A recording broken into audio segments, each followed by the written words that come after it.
Good morning, everybody.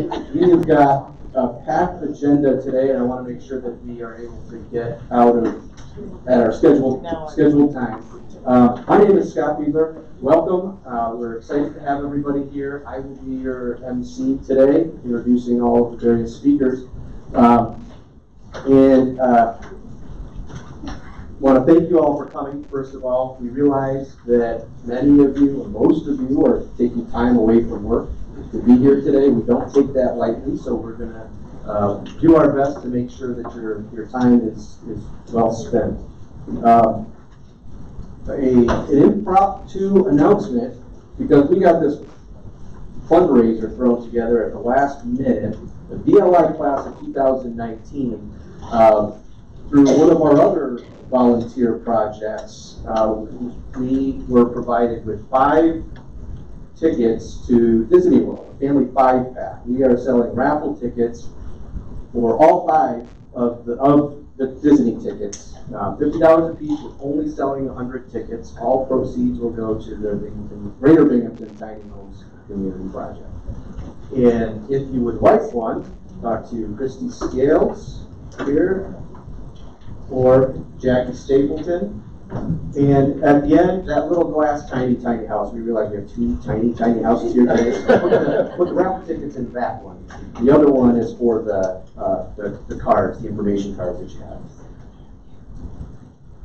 Okay, so before we get to our guest speakers, we felt that it was important to provide you all with some context about what our project is all about, who it's intended to help, and why it might be important for the Greater Binghamton area. So, the vision of the Tiny Homes Project is to provide a path to home ownership that will create equity for low-income workers while providing them with training and potential employment opportunities. Okay, and our vision is to construct safe, energy-efficient, attractive, and affordable housing for low-income residents, seniors, and people with disabilities. Okay, for the pilot project, we're really focusing on the low-income residents. In the future, we anticipate branching out into those other demographics. So why is this an important project for the Greater Binghamton area? There was a study done, I believe, by the city of Binghamton that found that roughly that many low-income residents spend, this is a national statistic, many low-income residents spend up to 50% of their income on rent or housing and utilities. A more generally accepted percentage is 30%. And any households are considered housing cost burden when they spend more than 30% of their income on housing and utilities. So, the Greater Binghamton area has an aging housing stock. So there's a lot of old houses in Binghamton, and many of those houses that would be affordable to low-income residents are large or in need of a lot of repair, which would put them out of reach for low-income residents. They don't have the expertise, experience, or the funds to repair those homes. Okay, and then home ownership is generally a more permanent housing situation for people. If you think about renting, you rent a year-to-year lease or a month-to-month lease. It's not really considered a permanent solution in a lot of cases. So for those people that want to own a home, then owning a home is preferable to renting. And housing security and length of stay is irrespective of rent versus own. Length of stay and housing security have strong predictive qualities when it comes to childhood outcomes. So the longer kids and families can live in one place, the better off the children are going to be. They have more established social networks, same school districts, same church, that sort of thing. Homeownership leads to an improved home environment of up to 23% when compared to renting. That was pretty significant when I saw that statistic. And that's things like physical and emotional well-being in the home. The overall environment of the home is improved when they live in a house that's owned versus a home that's rented. Homeownership improves math and reading scores by up to 9% and 7% respectively. That's pretty significant too. I grew up in several rental homes my entire life. My mother still rents, and I could use that 9%. So, who are we looking to help here? The working poor, and this has been really Josephine's foundational tenet of this project is the working poor. Roughly 50% of the residents, this is the study that City of Binghamton did that I referenced before. Roughly 50% of the residents in Binghamton had a household budget of less than $30,000. Okay, and the United Way coined a term for this demographic. They made the acronym ALICE, Asset Limited, Income Constrained Employee. Okay, so they have limited assets, they have low income, but they're working. Okay, this demographic tends to have fewer resources designed to help them climb the socioeconomic ladder or buy a home and advance in that way. Okay, so who are these people? These are administrative assistants. They're home health aides, custodial workers, farm hands, bank tellers, child care providers, people that are doing real important work that we need in our community. They just need some traction. I talk about the economic hamster wheel, where people work on at low-paying jobs, necessary low-paying jobs, and they would like to buy a house or get a nicer apartment or get a nicer car or whatever, but something always just happens. You know, they need a $400 brake job on their car, a husband gets, or a spouse gets sick, child gets sick, something happens, they just can't make any progress, and they're just spinning their wheels on the hamster wheel, and they just need some traction.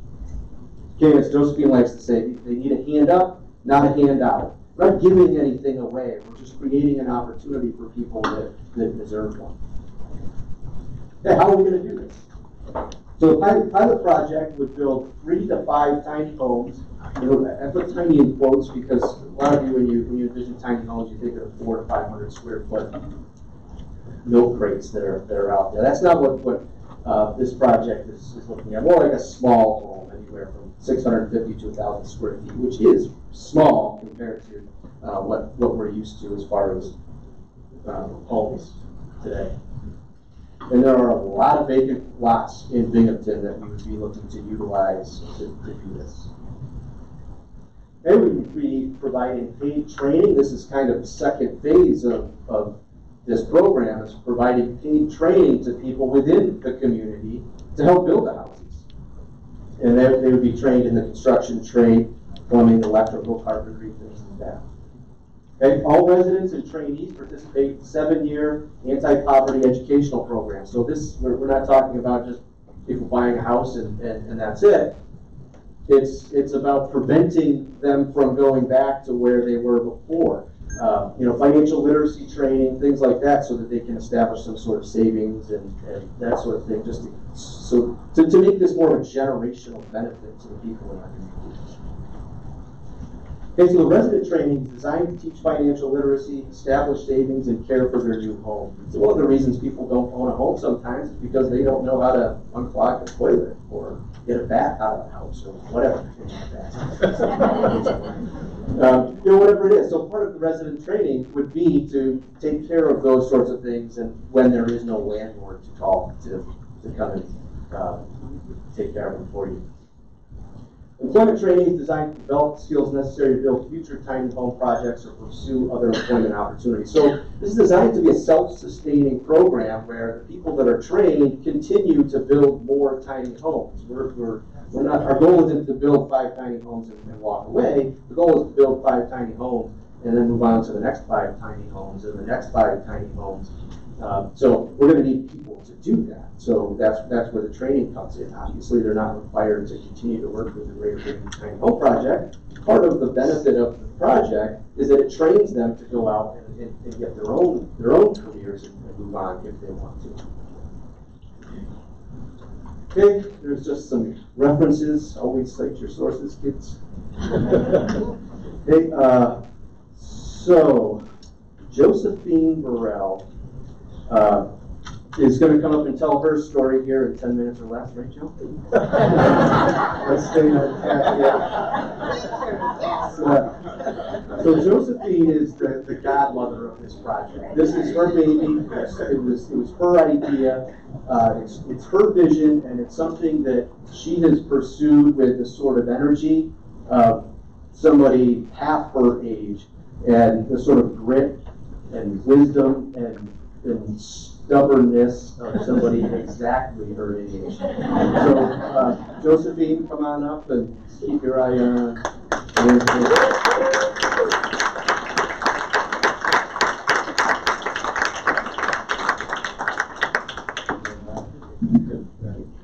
Can you hear me? Yeah. Good morning, everyone. Good morning. Today, I wish that each one of you could stand where I'm standing right now. And I wish that each one of you somehow could just get into my body and look out at this audience and feel what I'm feeling. It is indescribable. I grew up in Alabama as a very poor kid in the South, on a farm with the next person who lived next to you maybe 3 or 4 or 5 miles away. So it was really in the country. And my mother passed away when I was 2 years old, so I never got to know my mother. Never saw a picture of my mother, but was always told about the love of a mother and how different it was from anyone else. But as a child, my grandmother raised us. My grandmother, who was my mother's mother. She was already pretty near my age now. She was older when my mother died. And there were 6 of us. And I guess from the day my mother died until the day I left home at the age of 17, I never felt loved or accepted by anyone. I don't know if you can understand what it feels like to be in a world where there are millions and millions and millions of people and yet feel so all alone. Why did I feel so all alone? Because I was in the South, because my grandmother was uneducated. She did the best she could with raising 6 kids.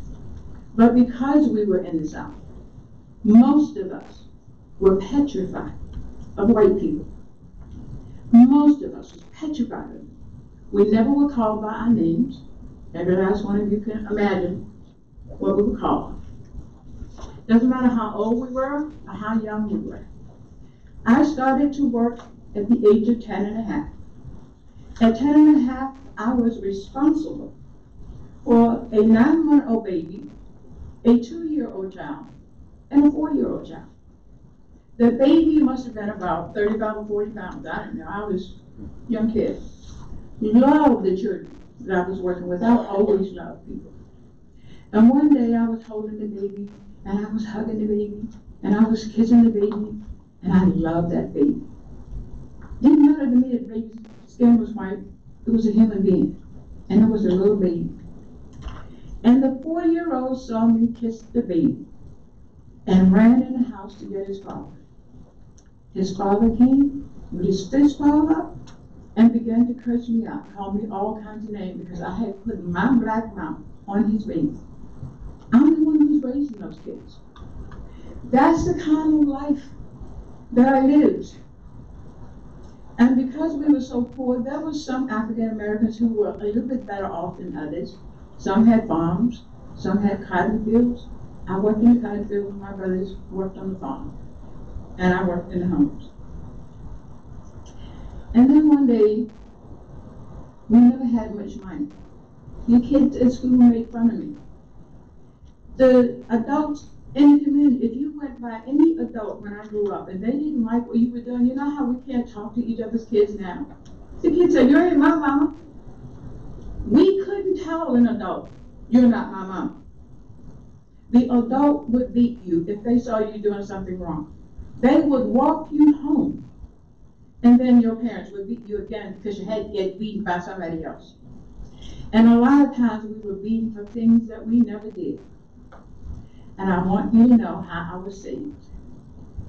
One night in the wintertime in January, when I was 14 years old, my grandmother, my brother, and my sister and I were sitting around the fireplace because we didn't have electric. We had lamps, oil lamps. We didn't have gas. We had wood and coal that were burning in the fireplace. And it was around 10 o'clock at night. We were all sitting there having a good time. And my grandmother, as we were talking, she was on a rocking chair. And the rocking chair stopped. And when the rocking chair stopped, I knew something was wrong. I had no idea what it was. And she looked at me and said, "You just said something, and I'm going to teach you how to talk with adults." And it was just her, my 19-year-old brother, and my sister, who had just had 2 babies, and she was about 16. And she had 2 babies by a man who was probably 50 or 60 years old, who was married with another 10 or 12 kids. My grandmother got up and got the belt, and she began to beat, and I began to scream. And the more I screamed, the more she beat. And I'm running all over, jumping from one bed to the next one, and calling on an invisible spirit that none of us have ever seen. Something called God, because that's what I grew up under and believing in, because I didn't have my mother. And so my grandmother beat until she couldn't beat anymore. And then she had the audacity to say, "Stop crying, or I'll give you something else to cry for." So what happened, we're sitting out at the fireplace, and I'm sitting there in tears silently coming down my face, praying to an invisible God to come and help me. If you can't help me, take me home tonight to be with my mother. Because at 14 years old, I no longer want to be in this world.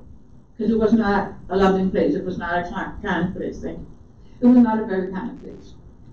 So as I'm sitting there crying silently, my head started to burn. And I didn't know why, I was scratching my head. And when I took my hand down, it was full of blood. It is that blood that saved my life. Because at that moment, I was ready to go. I was ready to go. And I jumped up and thanked God for the blood. And I said, "This is the night that I'm going to go home and be with my mother. I'm going to be with somebody who loves me and who thinks I'm okay as a human being." That changed everything in my life. And so then, at 17 years, I dropped out of school, didn't finish high school, came to New York in 1960 and did domestic work for a few years. But then I had a kid. I had a son. And as a mother, those of us who are mothers in this room know we want everything for our kids. Even poor people, I want you to know, we want everything for our kids. And I wanted a good life for my son. So I decided to go back to school and get my GED. Came up here to go to SUNY University. I was accepted. I graduated in 1985 with a high honors degree. And that was not enough for this community. I was still poor. I still didn't want anything out of life. And then this program came by. And this program gave those of us who are poor an opportunity to think about our life and where we want to be in the next 5 or 10 years if money was not a problem. Those of us who are poor have never ever had that opportunity before to really think about our lives. This is the best thing that could have happened to us. So as we did our discussion, do I have 2 minutes? 1 minute? Okay. So as we went through this program, we identified 4 barriers that really hold us back as poor people. And one of the barriers that we identified that's serious in this community is housing. And I seized on that. I seized on that because I've been working in this community. This is my 41st year. And now there's a group of people who are listening. There's a group of people who are believing in me in this room and in this community. I have never had that before. I cannot tell you what it feels like for people to believe in me and want to help you. And they all help pull this program together. So today, let's focus on, we are here because a lot of us who are poor, we hate it. We hate it with a passion. We have nowhere to go. We live, a lot of us, in slum places. And the system pays the slumlord directly. So we do not have an opportunity to get out of there. This program gave us an opportunity to think. And instead of coming up with a personal program, I know that me and my son is not the only people in this community who are suffering and who needs help. So I wanted to focus on a project that would help all of us, especially the people who are working, because it do not make sense for somebody to be working every single day and then come home and I've been on welfare most of my life. Doesn't make sense for somebody to come home and sit beside me and they can't make ends meet. They're running out of food, they're running out of milk, they're running out of bread. They can't pay all the rent. It doesn't make any sense. And Carmen will get up and talk to us about what he's doing with homeless people. If we're helping homeless people, we need to go to Ithaca. He'll tell you about that. Let's see what he has done in Ithaca. We can do the same thing here for the working poor, and we can even do better things. So let us begin to work together for the betterment of this community. It's not about black, it's not about white, it's not about Asian and Hispanic. It is about low-income people. I lived in my building for the first 25 years that I lived in Binghamton. My son and I, with 12 families in that building, we were the only African Americans in the entire building. Poor people are poor people. It doesn't matter what color you are. So let's work together and let's figure out how we can build these houses for low-income people. At the end of this process, we have a question and answer, and Jim McDuffie from Delta will explain where we go from here. Thank you very much.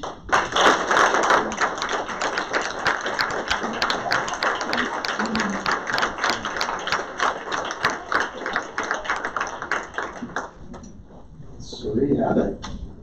Class dismissed. Clearly, you can see why. Our Room Leadership Institute class of 2019, Josephine came and spoke to us and gave a similar speech. And there was a large group of us that were motivated by that to help. And here we are. We jumped on the bandwagon. It was already started and helped her make this day happen. So before I introduce the first speaker, I should take the slide. There were a lot of people, sponsors, that helped make today happen. So I just want to recognize them. Vision Federal Credit Union, Broome County United Way was a tremendous help. Delta Engineers, the Community Foundation for South Central New York, Binghamton Office of Economic Development, Bob, just saw you. Room Leadership Institute, class of 2019, Binghamton University Institute for Justice and Wellbeing, the Center for Gender Arts and Culture, Department of Public Art, and the Cooperative Gallery 213. That's Joe Williams. So, Reverend Fowler has lived in Detroit for 30 years. Since 1994, she's been the pastor of Cass Community Methodist Church and executive director of Cass Community Social Services, a not-for-profit agency that provides food, housing, health, and employment programs to people living in areas of concentrated poverty. In 2014, she founded Cass Community Publishing House and has authored 2 books, This Far by Faith, 20 Years at Cass Community, and Tiny Homes in a Big City. Reverend Fowler graduated Phi Beta Kappa from Albion College, received a Master's of Divinity degree from Boston University School of Theology, and a Master of Public Administration from the University of Michigan, Dearborn, where she currently serves as an adjunct professor. She enjoys reading, running, the environment, and travel. She's a 4-time finisher of the Boston Marathon. And she also enjoys public speaking and regularly addresses religious, civic, corporate, and academic groups. She's been recognized in many ways for her work. Some of those include the Michigan Women's Hall of Fame, the Forbes Impact Award, Distinguished Alumni Award from Albion College, Boston University, and the University of Michigan, Dearborn, Alpha Kappa Alpha Global Poverty Award. Folks, that's not even half of them, but the longer I talk, the less time she gets to talk. So, suffice it to say, we're lucky to have her here. We're glad she can make the trip from Detroit. Reverend Fowler.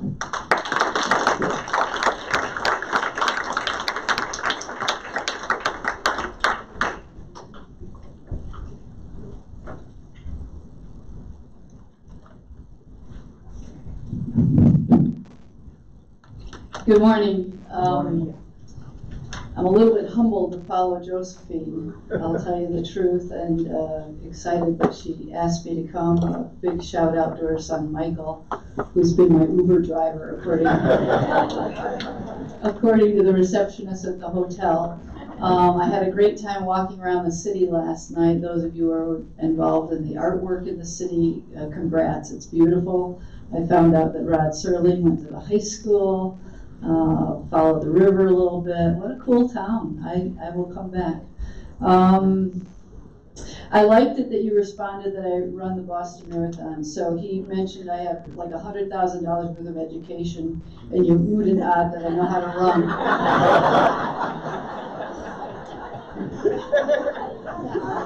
What the hell is wrong with you? So I'm going to tell you about what we did, and I'm excited that you may do something similar. Uh-oh, stop it. Did you just do that, or is it doing it on its own? Well, can I make it go back? I hope. Well, that's way at the end. I don't want to see everything yet. If it flips and I don't flip it, would you ooh again?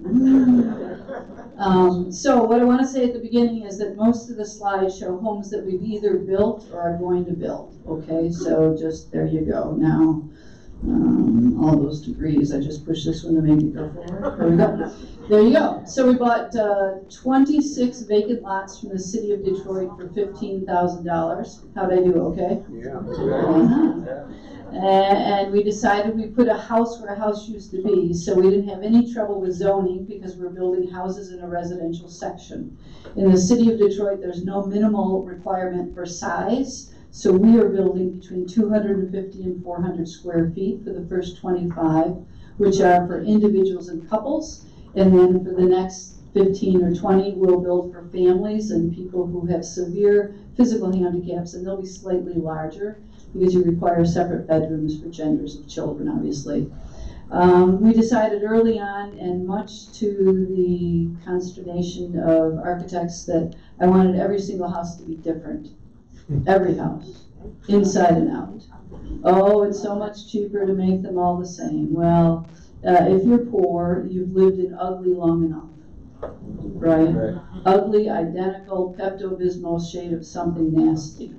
So, you know, if it's going to cost us a couple $100 more, who cares? We wanted housing that inspired people to say, I live in the, and you could describe it as being different than everybody else's, just like people are all different than everybody else. This is the first house we built. Is it okay? Yeah. They're all on lots of basically 30 by 100 square feet. That fits in with the rest of the neighborhood. So that if you're driving by, it would look like just like the next block in terms of the size of the lot.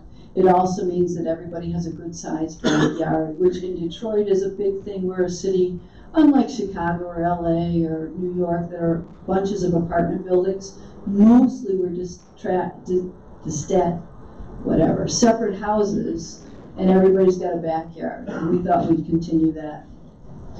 So there it is. There's where we built. Occasionally we get criticized for building new when we're in a city that has 80,000 vacant structures, abandoned structures.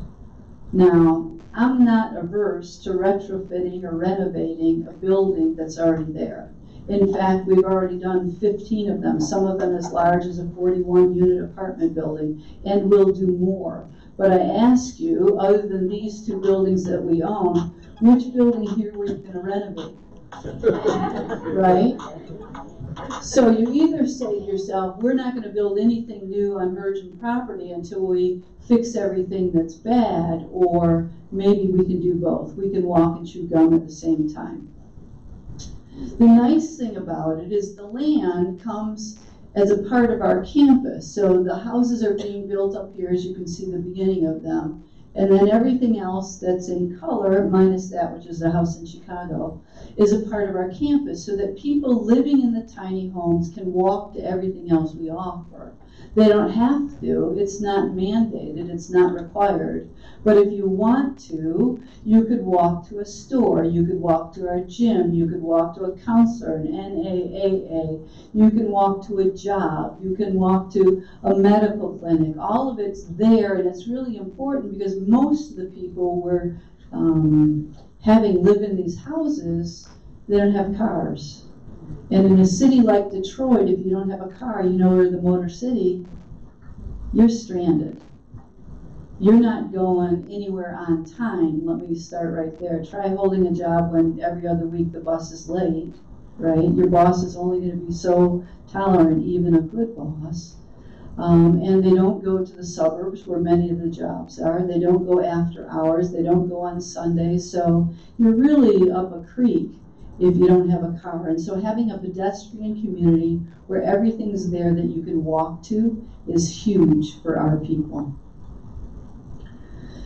So this is a picture of tiny homes in Olympia, Washington. It's called Quixote Village. It's the first time I'm aware of that government money was used to build tiny homes for homeless people. And it's a terrific nonprofit doing really good work. But occasionally people say to me, oh, Reverend Fowler, I know what you're doing. They're doing it somewhere else. And the somewhere else they're describing is like this Quixote Village. It's a village, which is a different model. The village is set up over the old tent city models where you have smaller houses on the outskirts and then you have community buildings in the middle. And so what you end up with is basically tiny bedrooms, right? Now, I'm not being critical of this because it works really well if what you're trying to do is give an alternative to shelters. Some people don't want to go into shelters, and I'll get into that in a minute about why they're horrible. And we run them, and I'm going to tell you they're horrible. But that's not what we were trying to do. Some of them, by the way, the villages don't even have electricity or running water. When it's cold at night, you have to go to the community room if you don't want to freeze. Now, I live in Michigan. You need heat, right? Yeah. So the other thing is most of the villages are outside the city in industrial areas. You can see here the factory behind it. On the other side of one of them is a prison. And these folks end up on the bus for about 45 minutes to get the services, which doesn't make any sense at all.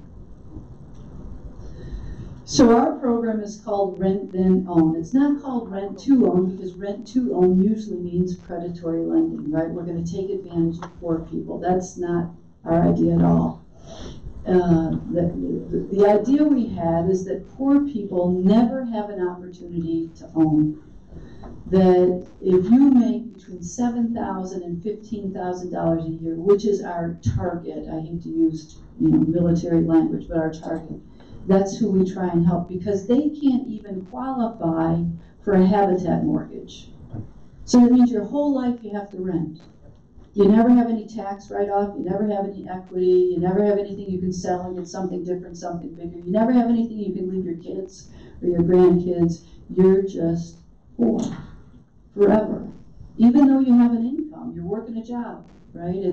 It's part-time or a couple part-time or minimum wage or whatever it is. You've got an income. You've got enough to get by. You just never have enough to get ahead. And that's what I wanted to try and solve because Cass has been running homeless programs for as long as I've been there, 25 years and longer. And the staff is really good about helping people who are ready for help. They can help you find a job, they can help you reconnect with your family, they can help you with mental health issues, they can help you with sobriety issues. I mean, everybody has a different issue, or several issues, and they can help you so that you're up and on your feet and out and into your place and working a job until, as Scott mentioned, your car breaks down and you don't have $400, $500, $600 to repair your car and now you're back to not being able to get to work. So you've just lost your job. Or your hours get cut and you don't have enough to keep up with your utilities or your rent, right? And so people who make it out of the shelter end up coming back like a boomerang. And that was just making me crazy. The other thing that happened is that my mom died. You talk about your mom. I was lucky enough to have her a long time. And she was very supportive. But it didn't dawn on me until she did that when you're middle class, you always have that safety net. You can always say to your mother or father or extended family, help, I messed up, or I've got a crisis. And they may lecture you, my parents were good at that, about how you should have been saving for a rainy day and all that good stuff. But at the end of the day, they're going to give me a check or cash or a credit card to bail me out. And then when she died, I got a house. And I thought to myself, not only am I missing my mother, but that's how generationally we give each other a boost. If you're poor, you get nothing but death. You struggle with how you're going to bury your dead parent, or you're probably going to have to cremate your parent, and you're probably going to have to hit up your friends to help do that. So that's really when I started to think about, well, how could we put together a program that isn't just about shelter, residential stability, but is about economic mobility. How we can help poor people stop being poor. How we can help them provide I like to say, provide a ladder that they have to climb to the middle class. And this was the program we came up with. This, by the way, is the Bon Jovi house. You like it? I got a call one day. The lady says, "Hi, I'm calling from Bon Jovi's office. Do you know who Bon Jovi is?" I said, "I'm a minister. I'm not dead." She said, "Well, he'd like to give some money to your tiny homes." I said, "Okay." So we filled out an application, sent it in. He sent us $100,000. I had to go buy a Bon Jovi CD to see what he sang. I always just knew he was good arm candy, you know, I mean. So here's the deal. For 7 years they rent. They rent based on square footage. So if they live in the smallest house we build, 250 square feet, they pay $250 a month, which is about a third of what you'd pay in most housing in Detroit. The largest is 400, and the 400 square feet, $400. That's everything except their electricity, and I'll come back at it. We then use their money to pay their water bill, their taxes, their security system, and one more thing, or taxes. Did I say that? Okay, so 4 things. I can't remember them all. And for 7 years we pay that. Now, we don't need their money, because we raised the money to build the houses up front. My board has said to me, you can't put a shovel in the ground until you've raised every dollar to build that house. And I thought, wow, I don't have any money. How are we going to do this? And then people like Bon Jovi just came out of the woodwork. I mean, people understand that notion of having a home. And so if you go about fundraising for your first 3 or your first 30 or first 300 or, you know, I know you now, first 3,000, it will come. You just tell the story. So they pay rent based on the square footage once a month. In addition to that, they come to classes. They come to home ownership classes. Again, Scott talked about, you know, how you maintain a home. If you've only been a tenant before, you don't know what you don't know, right? You don't know that you can use a paper clip on your chain on your toilet instead of calling a $100 an hour plumber. You don't know when to clean the gutters or change the filters. You just don't know any of that. And so we want to make sure they know it, and they teach each other, by the way. They don't need me preaching to them. And we want to make sure they understand how to work with a contractor once they get to the point when the house is theirs. Because often I see on TV, somebody hires a contractor and they steal all their money. They do shoddy work and they can't get it repaired. So, you know, you pay so much up front, you keep the rest back. You make sure they have insurance. You make sure they have references. You get the work checked out before you. They don't know that yet. The second thing is everybody gets their own financial coach. The coaches volunteer. Everybody gets a different one, and it's done in privately, because we like to talk about money just a little bit less than we like to talk about sex. I'll just say that. Right? Or maybe a little more, it depends on you. At any rate, the coach does all kinds of things that you would anticipate. He or she says, do you have debt? Let's deal with the debt. Do you have a budget? You'd be surprised how many adults don't have a budget. Do you have a savings account, a checking account, some sort of financial institution so you're not paying all those fees all the time? Can you earn more money? Which sounds like a strange question. If you've never been poor and never lived in affordable housing, you don't know this one, but let me spread the news to you. But if you earn more money in affordable housing, you have to pay more rent. Ours is based on square footage. So the rent never goes up, right? You earn more money, you get to keep it. So you don't have to lie to us about not making more money, and you don't have to be non-ambitious in terms of making more money. In fact, the coach will say to you, can you do nails? Can you do hair? Can you babysit? Can you walk a dog? Can you do leaves or snow or anything else? You don't have to have a 40-hour week at IBM. An extra $50 a month is $600 a year, and if you're living on $7 grand, $600 is a lot of money. And it's yours, you earned it. And then the coach comes back and says, now that you have extra money, have you ever had money make money for you? And they haven't. They've never had any extra money. So what about going to that financial institution and getting just a CD? How about buying a savings bond? How about a stock that's relatively safe? You don't have to take all 600. What if you take 100 or 200? What if you do it gradually? Because in 7 years, when you own this home and your refrigerator dies, you're going to have to replace that refrigerator. So you need to have a cushion. Now, we don't want to take all the fun out of it. We want you to enjoy your extra money. But we also want you to realize that at the end of 7 years, it's on you. So you've got to save up a little bit, and we'll work with you to help you figure that out. The last thing is 8 hours a month they have to volunteer, much like Habitat Sweat Equity, which is a great idea, except that I think some people really shouldn't build houses. I know I shouldn't. So 8 hours a month they donate to the community. So they work with the CV Patrol, or they give out Halloween candy, or they do a cleanup or a board up or something, so they get to know their neighbors and their neighbors get to know them. That's it. For 7 years, you pay your rent, you work with your financial coach, you come to homeowners class, you volunteer 8 hours a month for 7 years. If you do all of that, the house is yours. There is no balloon, there is no mortgage. There's no need for one. Now, who's living in these houses? At least half of them are formerly homeless. So that means they move in with everything they own in a garbage bag. Their clothes, their shoes, their pictures, their whatever. They don't have much. They have to be able to sleep on it to protect it. And in 7 years, they're going to own a house that's worth 60, 70 grand, depending on the market. Now their life is entirely different. It's theirs. They can sell it. They can go get something else. They can keep it. Leave it to somebody when they die, right? They could rent it out. If they wanted to, they could become a landlord.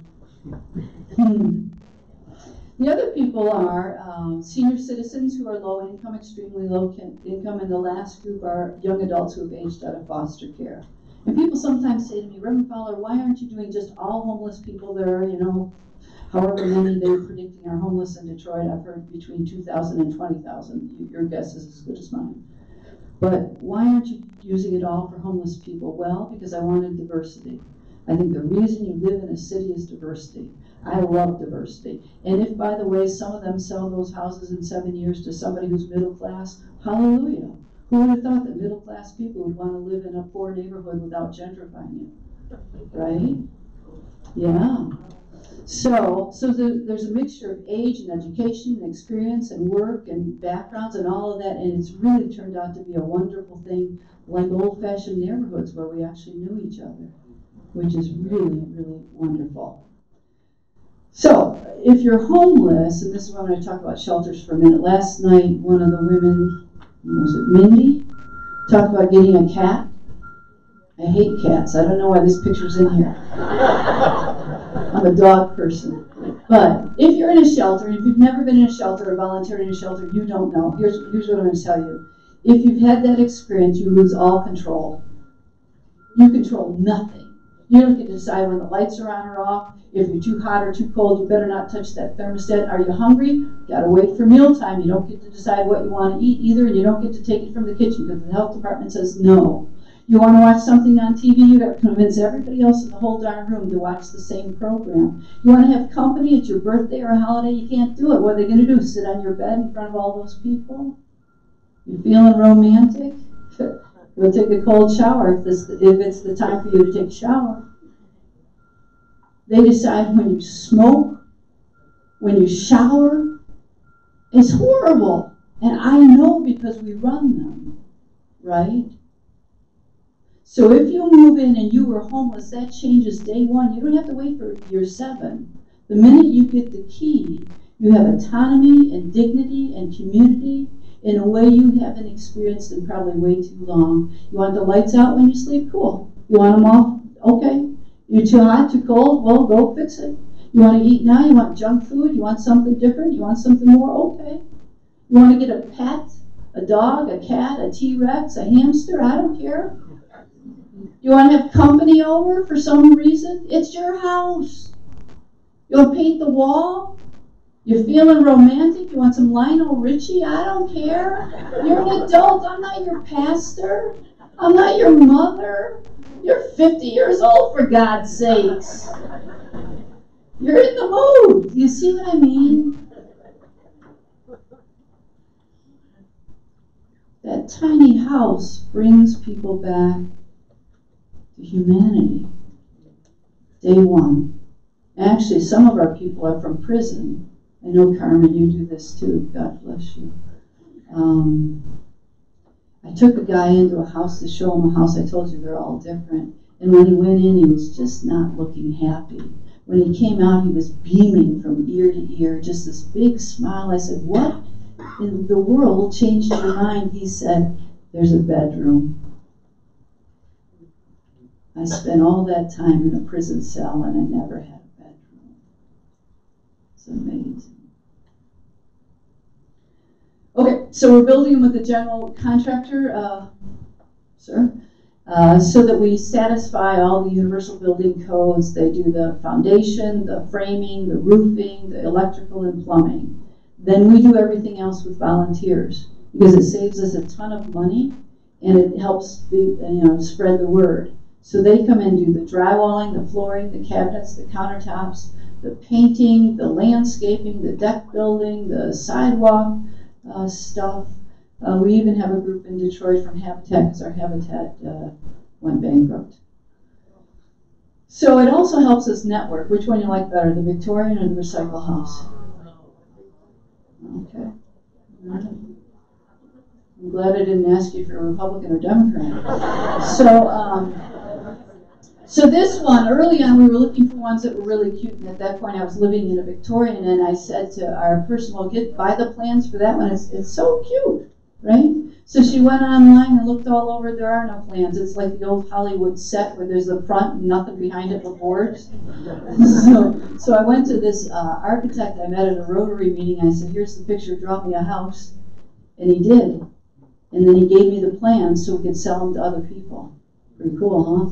The Recycle House is made out of wood from a barn in Michigan. What I've learned over the years is that urban people and rural people have more in common than you might expect. And working together is a really good thing. The people who are volunteering with us often get us things donated. We've had 3 metal roofs donated. Stones, tile, countertops. I went to give a speech at a really rich suburb. When I finished, this woman raised her hand. She says, Reverend Fowler, we're redoing our kitchen. Can you use our old granite countertops? I peed my pants. I don't have granite countertops. What are you talking about? So it's a win-win-win. She got a tax write-off. We got countertops we didn't have to pay for. The homeowners got granite countertops, and that's a homeowner's plural because her kitchen was huge. We got enough granite from her kitchen to do 3 tiny houses.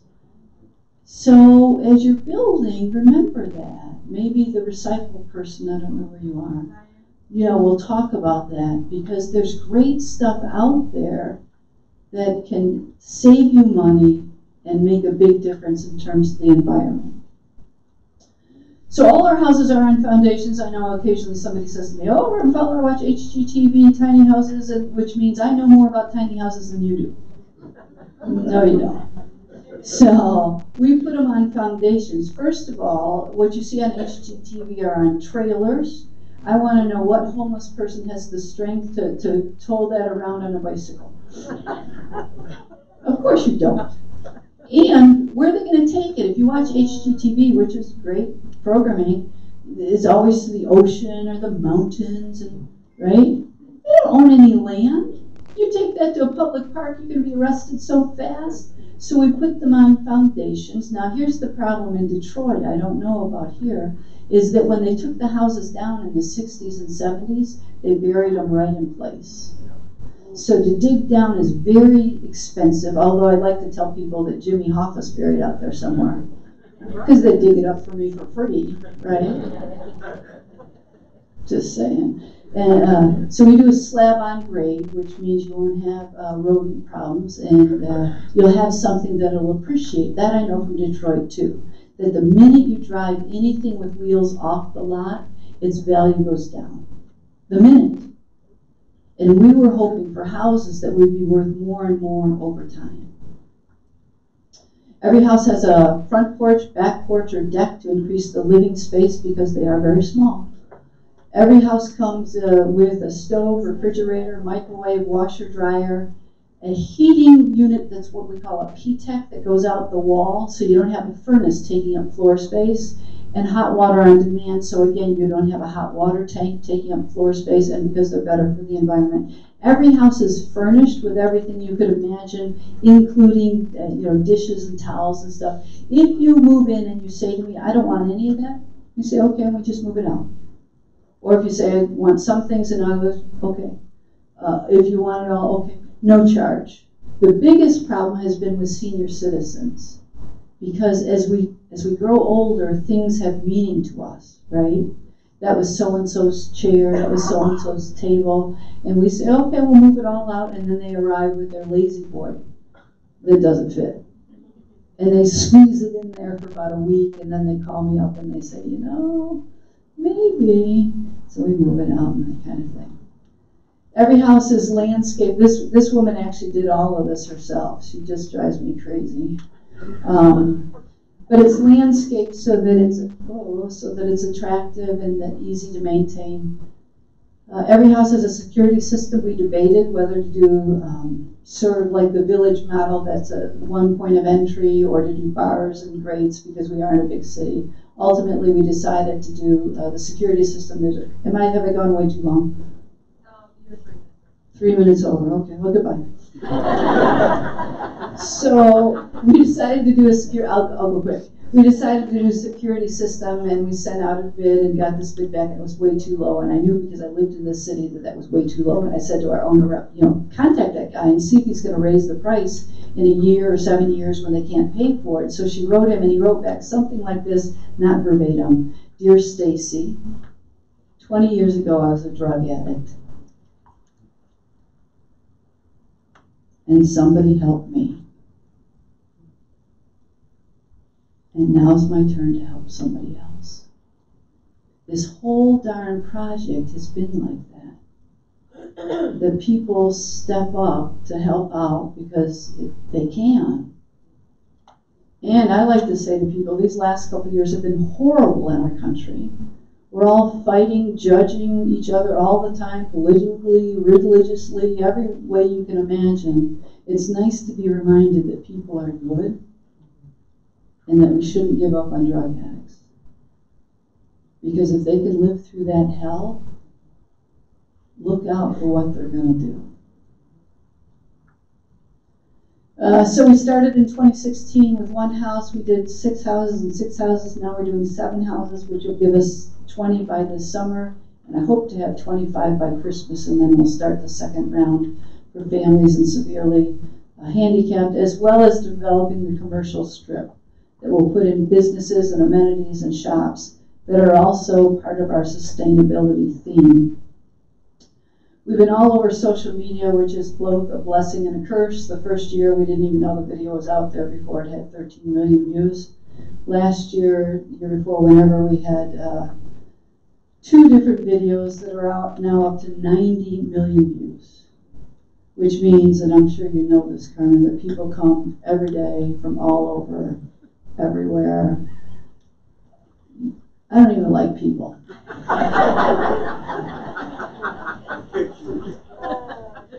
I get about 100 emails a day. How many voicemails a day, snail mails a day. We've been in the media in Bangladesh, in South Africa and France and Germany and Australia and Canada and Mexico, and then they just come like, well, we knew you'd be open. So we try and help when we can, but sometimes it's a little crazy. Somebody was saying the average house today is 2,600 square feet. Our average house is 325. There is a book, I brought some copies if you're interested. They're $20. If you really don't have it, just tell me, I'll give it to you. What are they going to do, fire me?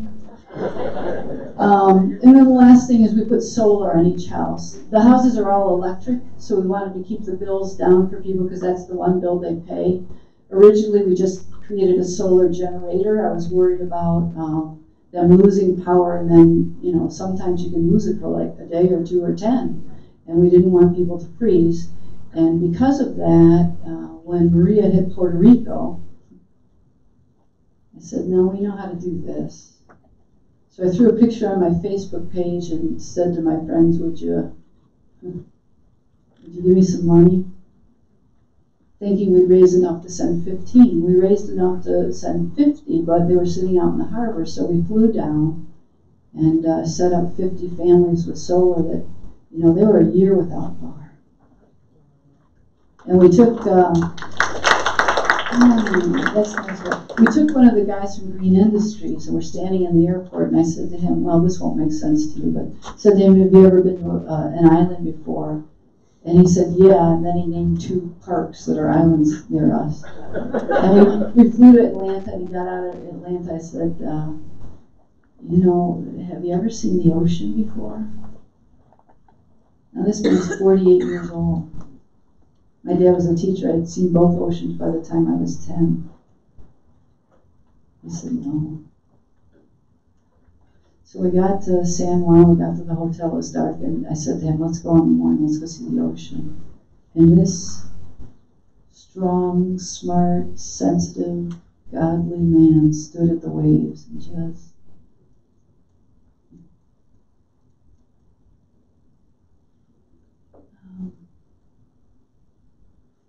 so we came back, the local news did a show about it, and since then everybody's been asking us would we go to their country and set them up with electricity. We decided once a year we'd go somewhere else and take with us some people from our Green Industries because of Mark and the ocean. And we just went this year to Liberia and we set up a school. We had 300 students and no electricity.